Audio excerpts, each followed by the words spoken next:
Please listen carefully. Hello, universe, and welcome to the Optimist Daily Update. I'm Kristy Jansen. And I'm Summers McKay. And we are part of the team behind the Optimist Daily, making solutions to the news. We bring you reader-funded solutions news every day in order to change the tenor of news media, social media, and the direction of your day to get us all focused on solutions.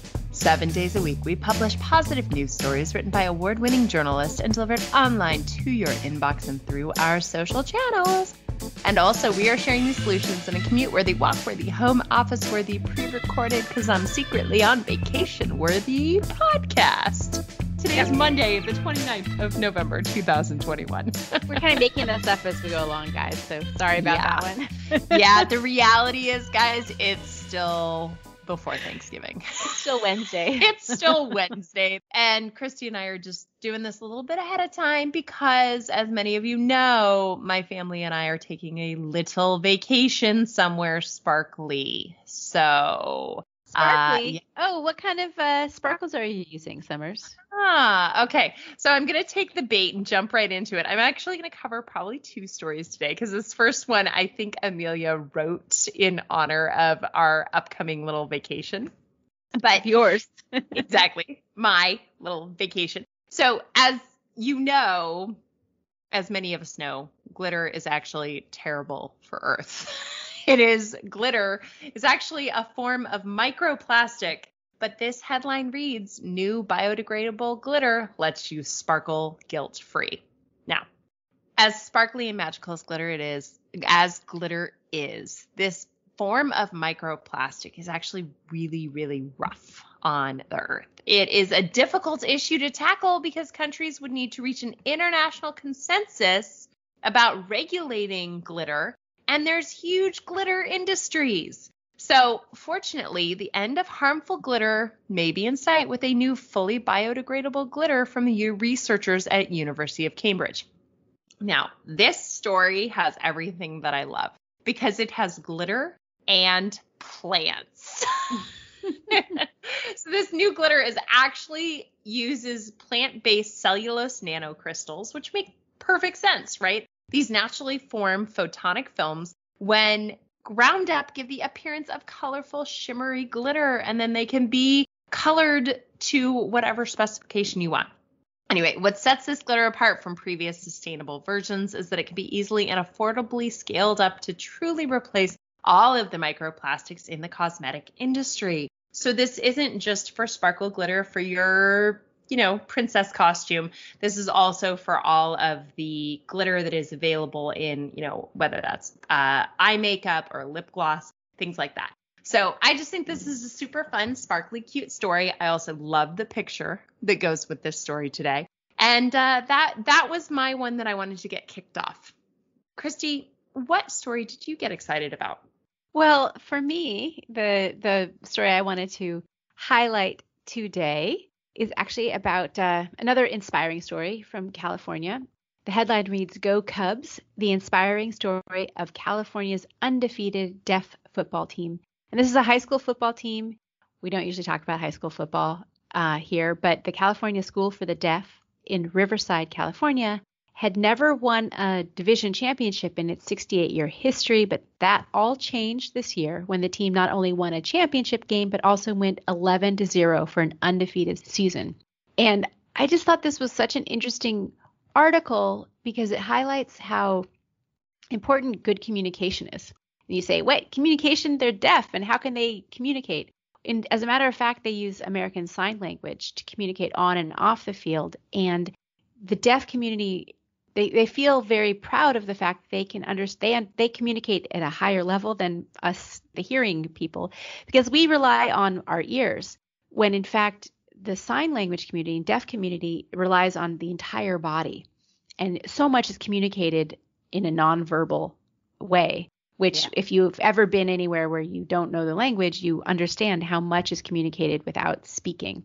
So these people actually speak using American Sign Language, but they are so attuned to each other that the team has amazing chemistry between all the players. It's just it's a win for not just the particular high school football team, but for the entire city and also for the deaf community as a whole. And that's why I like it. So I like that story too, because it's really talking about elevating communities that you might not, that in the past, different ability communities haven't been sort of focused on. And I love that this one takes on that. The other thing that I like about this, the high school football team, the deaf team, is that the players are hoping that their success can help encourage and inspire more deaf students to pursue passions, regardless of what is expected of them. Just follow your heart. If you want to go play football, do basketball, go play basketball. Right. Not to be limited by the world's perceptions. Exactly. Yeah. I actually have a second story that if we have a moment. My other less sparkly story, however, is flowery.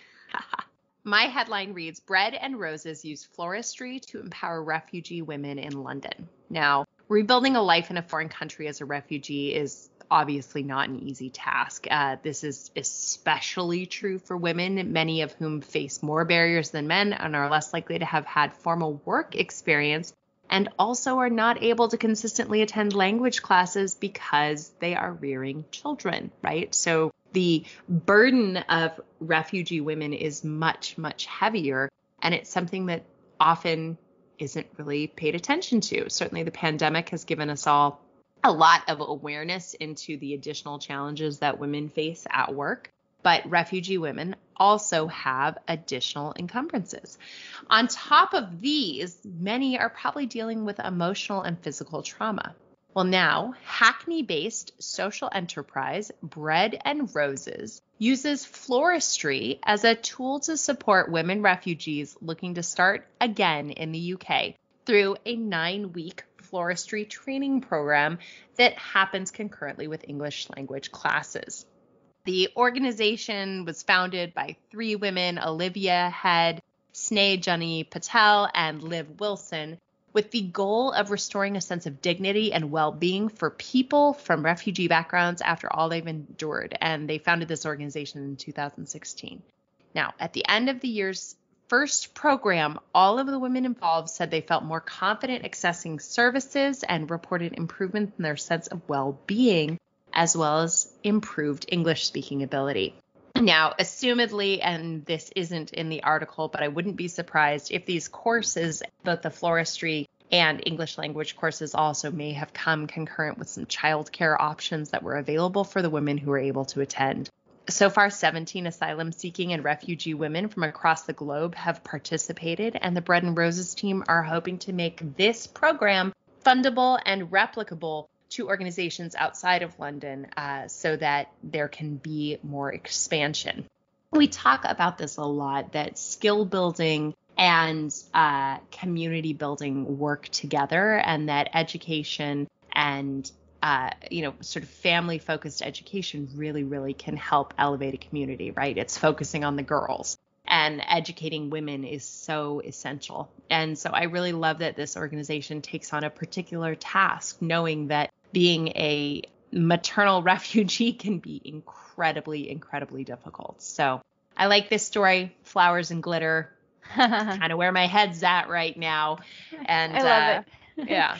Well, other headlines today on Monday's Optimist Daily include an article about a new biomarker for Alzheimer's, which has been discovered.